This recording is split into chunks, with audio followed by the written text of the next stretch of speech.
teman-teman, perkenalkan nama saya Felicia Aprilia Basrodel. Saya dari kelas 2025L, Prodi PGSD. Saya membuat video ini untuk memenuhi mata kuliah Pendidikan Kewarganegaraan. Selamat menyaksikan. Negara ini adalah negara hukum, bukan negara kekuasaan. Indonesia adalah negara hukum. Apakah hukum di negara ini sudah berkeadilan? Perlu saya tegaskan bahwa negara kita, Indonesia, ini adalah negara hukum. Dalam Undang-Undang Dasar 45 bahwa Republik Indonesia adalah negara hukum. Di negara kita ini negara hukum. Ya. Jadi siapa yang melanggar hukum itu harus dipidana. Jadi jangankan dokter, hakim aja kalau salah itu ya dihukum. Konstitusi adalah hukum, tapi nggak semua hukum itu konstitusi. Undang-undang adalah konstitusi, tapi nggak semua konstitusi itu undang-undang. Faktanya sahabat Beni, hidup kita ini diatur oleh konstitusi loh. Kayak misalnya, bagaimana kita bernegara, di umur berapa kita dapat KTP, apakah kita bisa dapat bantuan pemerintah, dan banyak lagi hal lainnya yang diatur oleh konstitusi ini. Nah, makanya kita sebagai masyarakat penting banget buat paham tentang konstitusi. Jadi, di video kali ini kita akan cari tahu lebih dalam tentang konstitusi yang ada di Indonesia. Tapi sebelum itu, Min Beni mau ingatkan dulu ke kalian kalau video ini dibuat untuk sama-sama belajar tentang Indonesia dan bagaimana menjadi warga negara yang benar. Tidak ada niatan dari Min Beni untuk menggurui siapapun.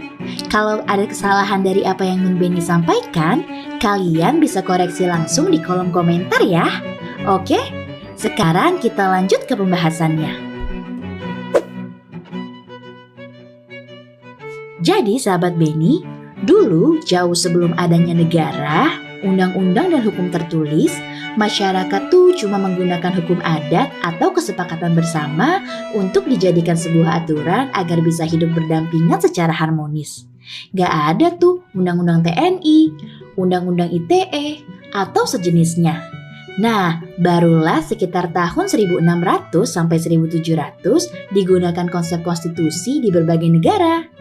Secara etimologi atau asal-usul kata konstitusi diambil dari bahasa Latin, yaitu constitutio, artinya penetapan atau pembentukan. Sekitar abad ke-14, kata constitutio diserap ke dalam bahasa Inggris dan bahasa Perancis kuno, menjadi constitution, yang mengacu pada hukum dan sistem pemerintahan.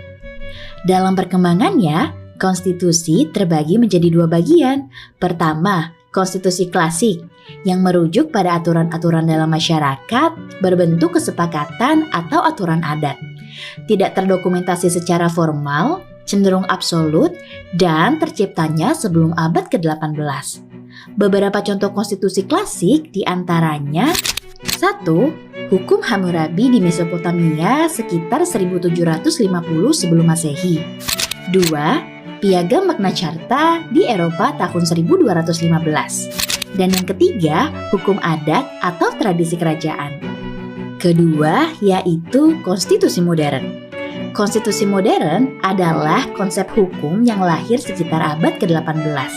Berisi dokumen hukum tertinggi yang mengatur sistem pemerintahan suatu negara berdasarkan prinsip-prinsip demokrasi, supremasi hukum, dan hak asasi manusia. Beberapa contoh konstitusi modern adalah yang pertama, Konstitusi Amerika Serikat tahun 1787. Yang kedua, Konstitusi Jerman tahun 1949. Dan yang ketiga, Konstitusi Indonesia tahun 1945. Berdasarkan bentuknya, konstitusi terbagi menjadi dua bagian. Pertama, konstitusi tidak tertulis, yaitu suatu aturan yang tidak terdapat dalam satu dokumen resmi, berasal dari tradisi, budaya, dan kebiasaan politik. Biasanya, konstitusi tidak tertulis ini lebih fleksibel dan dapat berkembang sesuai dengan praktik politik dan perkembangan zaman. Contohnya yaitu di Inggris, yang tercantum dalam Magna Carta tahun 1215 dan Bill of Rights tahun 1689. Kedua, bentuk konstitusi tertulis. bentuk konstitusi ini dituangkan dalam suatu dokumen resmi, jelas, dan sistematis. Biasanya dibuat oleh badan hukum khusus seperti Dewan Konstituante atau Legislatif dan memiliki prosedur resmi jika terjadi perubahan. Contoh konstitusi tertulis yaitu Konstitusi Amerika dan Undang-Undang Dasar 1945 di Indonesia. Sekarang, untuk lebih memahami pentingnya konstitusi, kita perlu melihat beberapa tokoh besar yang pemikiran dan karyanya dijadikan acuan dalam konsep-konsep konstitusionalisme modern yang kita kenal sekarang. Pertama, ada Aristoteles. Sekitar tahun 350 sebelum Masehi, Aristoteles membuat sebuah karya yang berjudul Politics and Constitution of Athens. Dia berpendapat bahwa setiap negara memiliki konstitusi dan bentuk pemerintahan terbagi menjadi pemerintahan baik dan pemerintahan buruk. Pemerintahan yang baik bertujuan untuk kepentingan bersama, sedangkan pemerintahan yang buruk hanya bertujuan untuk kepentingan kelompok tertentu. Tokoh kedua adalah Thomas Hobbes. Tahun 1651, Thomas Hobbes mengeluarkan buku yang berjudul Leviathan. Ia menjelaskan bahwa sebelumnya adanya konstitusi, manusia hidup dalam keadaan state of nature, atau keadaan alamiah yang penuh konflik dan kekacauan. Maka dari itu, harus ada mekanisme untuk menjaga ketertiban agar tidak terjadi kekacauan. Konstitusi hadir sebagai kontrak antara rakyat dan pemerintah agar dapat mengurangi kekacauan dalam kehidupan bersama. Tokoh ketiga yaitu John Locke. Di tahun 1689, John Locke menulis Two Treatises of Government yang menjelaskan bahwa negara harus dibatasi oleh hukum dan konstitusi untuk melindungi hak asasi manusia seperti hak hidup, kebebasan, dan kepemilikan. Selain itu, ia juga memperkenalkan konsep pemisahan kekuasaan yang kemudian pemikiran John Locke ini menjadi dasar bagi konstitusi Amerika di tahun 1787 dan juga konstitusi modern yang ada saat ini. Keempat, ada Jean-Jacques Rousseau. Tahun 1762, ia menulis sebuah buku yang berjudul The Social Contract yang menjelaskan bahwa konstitusi yang dibuat harus mencerminkan kehendak kolektif rakyat dan rakyat harus berdaulat penuh atas hukum dan pemerintahan. Tokoh-tokoh ini berkontribusi besar dalam membentuk konsep konstitusionalisme modern seperti sekarang yang menggabungkan prinsip kedaulatan rakyat, supremasi hukum, dan pembagian kekuasaan. Tanggal 7 Agustus tahun 1945, Badan Penyelidik Usaha-Usaha Persiapan Kemerdekaan Indonesia atau BPUPKI telah selesai melaksanakan tugasnya dan dibubarkan. Kemudian dibentuk Panitia Persiapan Kemerdekaan Indonesia atau PPKI pada tanggal yang sama. Nah, PPKI inilah yang memiliki tugas untuk menyusun konstitusi kita. Indonesia memiliki konstitusi pertama pada tanggal 18 Agustus 1945, yaitu Undang-Undang Dasar 1945. UUD 1945 ini sebagai konstitusi pertama kita loh. Awalnya konstitusi ini hanya memiliki 37 pasal yang mencakup pembagian kekuasaan antara Presiden, DPR, dan MPR, sistem pemerintahan presidensial, Pancasila sebagai dasar negara, Indonesia sebagai negara kesatuan, diaturnya hak asasi manusia dan hak warga negara, dan kedaulatan yang berada di tangan rakyat tetapi dilaksanakan sepenuhnya oleh MPR. Pada tanggal 23 Agustus sampai tanggal 2 November tahun 1949 dilaksanakan Konferensi Meja Bundar. Konferensi ini memicu terbentuknya Republik Indonesia Serikat atau RIS yang mengharuskan Undang-Undang Dasar 1945 diubah menjadi Undang-Undang Dasar Republik Indonesia Serikat atau Undang-Undang RIS. Bentuk negara Indonesia juga ikut berubah menjadi negara serikat atau negara bagian. Sistem pemerintahannya pun beralih dari presidensial ke sistem parlementer. Akan tetapi, Undang-Undang RIS ini tidak bertahan lama, sahabat Beni. Tanggal 19 Mei tahun 1950, terjadi perundingan antara pemerintah RIS dan perwakilan negara bagian yang menginginkan diubahnya Indonesia Serikat menjadi negara kesatuan kembali, sesuai dengan apa yang dicita-citakan dalam proklamasi kemerdekaan. Setelah perundingan disepakati, dibentuklah Panitia Persiapan Undang-Undang Dasar Sementara pada tanggal 20 Juli tahun 1950. Tanggal 15 Agustus tahun 1950, Undang-Undang Dasar Sementara atau UUD 1950 resmi menggantikan Konstitusi Undang-Undang Dasar Republik Indonesia Serikat, sekaligus dikembalikannya Indonesia menjadi negara kesatuan dengan sistem pemerintahan parlementer dan multipartai. Konstitusi ini memperkenalkan sistem negara kesatuan dengan prinsip negara hukum yang demokratis, di mana kekuasaan eksekutif bertanggung jawab kepada parlemen. Di tanggal 10 November tahun 1956, Presiden Soekarno membentuk Konstituante Republik Indonesia, yaitu sebuah badan yang bertugas untuk menyusun konstitusi Indonesia yang permanen, karena konstitusi yang digunakan pada saat itu masih berlaku sementara, yaitu UUD 1950. Tapi, konstituante yang sudah dibentuk masih tidak dapat menghasilkan keputusan untuk menyusun dasar negara yang baru dan permanen. Kemudian, konstituante dibubarkan pada tanggal 2 Juli tahun 1959.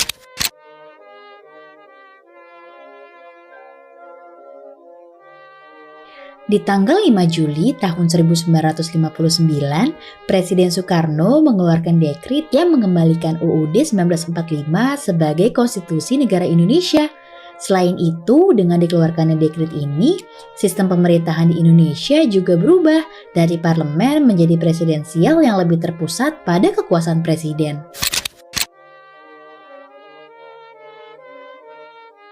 Setelah sekian lama berlalu, Presiden Soekarno digantikan oleh Pak Harto. Pemerintahan Orde Baru berjalan selama 32 tahun. Tidak terjadi perubahan sama sekali dalam konstitusi Indonesia. Barulah setelah terjadi peristiwa reformasi pada tahun 1998 dan berakhirnya pemerintahan Orde Baru, konstitusi Indonesia dilakukan amandemen. Amandemen pertama pada tanggal 19 Oktober tahun 1999. Tujuan utama amandemen pertama adalah untuk membatasi kewenangan presiden dan memperkuat kedudukan DPR sebagai lembaga wakil rakyat. Beberapa pasal yang diubah termasuk pasal 5, pasal 7, dan pasal 9. Amandemen kedua dilakukan tanggal 18 Agustus tahun 2000. Amandemen kedua memperkuat hak asasi manusia dan memperjelas pengaturan tentang wilayah negara dan pemerintahan daerah, termasuk penambahan bab mengenai hak asasi manusia yang mendalam. Amandemen ketiga tanggal 10 November tahun 2001. Amandemen ketiga berfokus pada penyempurnaan sistem ketatanegaraan, lembaga negara, dan hubungan antar lembaga negara serta ketentuan mengenai pemilihan umum.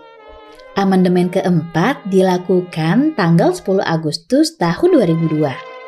Di amandemen keempat ini, perubahan Undang-Undang Dasar 1945 berfokus pada ketentuan lembaga negara, penghapusan permusyawaratan agung, serta penyempurnaan ketentuan tentang pendidikan, kebudayaan, dan ekonomi.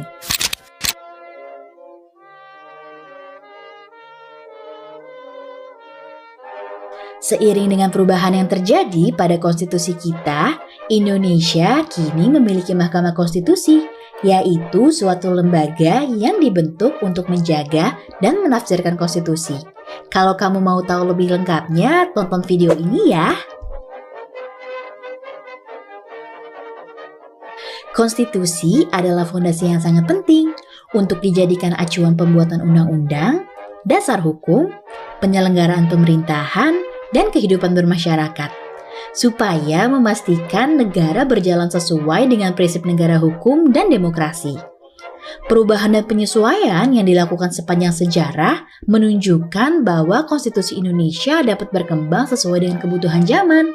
Nah, konstitusi kita juga mengatur tata urutan perundang-undangan nih sahabat Beni, yang berdasarkan Undang-Undang Nomor 10 Tahun 2004. di mana Undang-Undang Dasar 1945 atau UUD 1945 menjadi aturan paling tinggi dalam perundang-undangan kita. Diikuti oleh peraturan pemerintah pengganti undang-undang atau Perpu, peraturan pemerintah atau PP, dan seterusnya. Artinya, segala aturan yang dibuat oleh pemerintah, mau itu undang-undang, peraturan pemerintah, peraturan daerah, harus mengacu pada Undang-Undang 1945. Jadi nggak bisa asal buat peraturan gitu aja yang nggak ada di Undang-Undang 1945. Konstitusi bukan hanya sekedar dokumen hukum sahabat Beni, tapi pondasi dari segala tatanan kehidupan bernegara. Kita nggak perlu hafal semua pasal yang ada di Undang-Undang 1945 kok, cukup memahami dan menghargainya. Kita bisa berperan aktif dalam memastikan bahwa negara ini dijalankan oleh pemerintah di jalur yang benar. Terima kasih udah menonton ya sahabat Beni. Sampai jumpa di video pembelajaran berikutnya. Hubungan konstitusi dan hukum. Yang pertama A. Konstitusi sebagai bagian dari hukum. Konstitusi pada hakikatnya adalah hukum karena memuat norma-norma yang mengikat, bersifat memaksa, dan memiliki sanksi. Konstitusi mengatur hal-hal mendasar dalam kehidupan bernegara seperti bentuk negara, sistem pemerintahan, pembagian kekuasaan, serta hak dan kewajiban warga negara. Namun demikian, tidak semua hukum dapat disebut sebagai konstitusi. Hal ini disebabkan karena hukum memiliki ruang lingkup yang sangat luas, sedangkan konstitusi hanya mengatur hal-hal yang bersifat fundamental dan mendasar. Mengapa konstitusi disebut hukum? Konstitusi memenuhi unsur-unsur hukum yaitu mengandung norma dan aturan, bersifat mengikat seluruh warga negara dan penyelenggaraan negara, dibentuk melalui prosedur yang sah, memiliki kekuatan memaksa, menjadi dasar penjatuhan sanksi. Dengan demikian, konstitusi adalah bagian dari sistem hukum nasional dan menepati posisi tertinggi. Yang kedua, mengapa tidak semua hukum disebut konstitusi? Hukum mencakup berbagai jenis aturan seperti hukum pidana, hukum perdata, hukum administrasi negara, peraturan pemerintah, peraturan daerah. Aturan-aturan tersebut mengatur hal teknis dan operasional, bukan hal fundamental. Oleh karena itu, meskipun semuanya merupakan hukum, tidak semuanya dapat disebut sebagai konstitusi. B. Hubungan konstitusi dan undang-undang. Undang-undang merupakan salah satu jenis peraturan perundang-undangan yang dibentuk oleh lembaga legislatif atau DPR bersama Presiden. Dalam konteks tertentu, undang-undang dapat disebut sebagai konstitusi, namun tidak semua konstitusi berbentuk undang-undang. 1. Mengapa undang-undang dapat disebut konstitusi? Undang-undang dapat disebut sebagai konstitusi apabila memuat aturan dasar tentang penyelenggaraan negara, mengatur struktur dan kewarganegaraan lembaga negara, menjadi dasar bagi peraturan lain. Contohnya, Undang-Undang tentang kekuasaan kehakiman, Undang-Undang tentang pemilu, Undang-Undang tentang pemerintahan daerah. Undang-undang tersebut berfungsi sebagai konstitusi dalam arti luas, constitution in the broad sense. Yang kedua, mengapa tidak semua konstitusi berbentuk undang-undang? Konstitusi tidak selalu dituangkan dalam bentuk undang-undang karena ada konstitusi tertulis yang berdiri sendiri seperti UUD 1945. Ada konstitusi tidak tertulis berupa kebiasaan atau konvensi. Ada nilai-nilai dasar negara yang tidak berbentuk peraturan perundang-undangan. Contoh, pembukaan UUD 1945 bukan undang-undang biasa. Konvensi ketatanegaraan, prinsip-prinsip dasar seperti kedaulatan rakyat dan negara hukum. C. Konstitusi dalam arti sempit dan arti luas. 1. Konstitusi dalam arti sempit. Konstitusi dalam arti sempit adalah Undang-Undang Dasar UUD. Dokumen tertulis yang memuat aturan dasar negara, contohnya UUD NRI 1945, Konstitusi Amerika Serikat. Yang kedua, konstitusi dalam arti luas. Konstitusi dalam arti luas mencakup UUD, undang-undang yang mengatur ketatanegaraan, konvensi ketatanegaraan, prinsip-prinsip dasar negara. Dalam arti luas, undang-undang dapat disebut sebagai bagian dari konstitusi. D.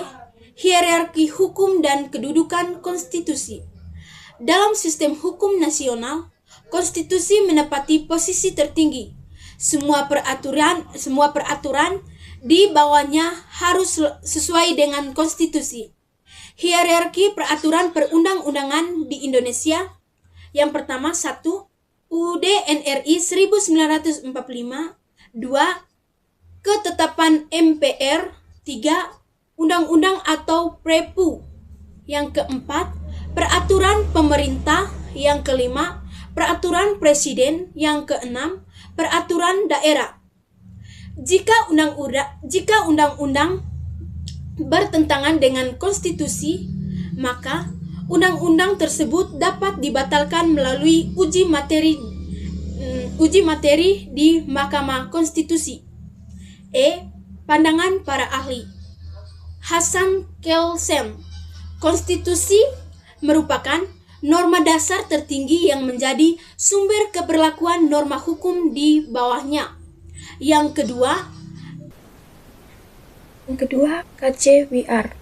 Konstitusi tidak hanya berupa naskah tertulis, tetapi juga praktik dan kebiasaan ketatanegaraan. 3. CF Strong.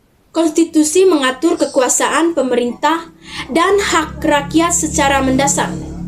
F. Contoh penerapan dalam praktik ketatanegaraan Indonesia. UUD 1945 sebagai konstitusi tertinggi. Undang-undang tidak boleh tentangan dengan UUD 1945. Mahkamah Konstitusi berwenang menguji undang-undang terhadap UUD. Konvensi ketatanegaraan melengkapi pelaksanaan konstitusi. G. Kesimpulan umum. Yang pertama, konstitusi adalah hukum, tetapi tidak semua hukum adalah konstitusi. Yang kedua, undang-undang adalah konstitusi dalam arti luas, tetapi tidak semua konstitusi berbentuk undang-undang. Yang ketiga, konstitusi menempati kedudukan tertinggi dalam sistem hukum. Yang keempat, konstitusi menjadi dasar dan pedoman pembentukan seluruh peraturan perundang-undangan.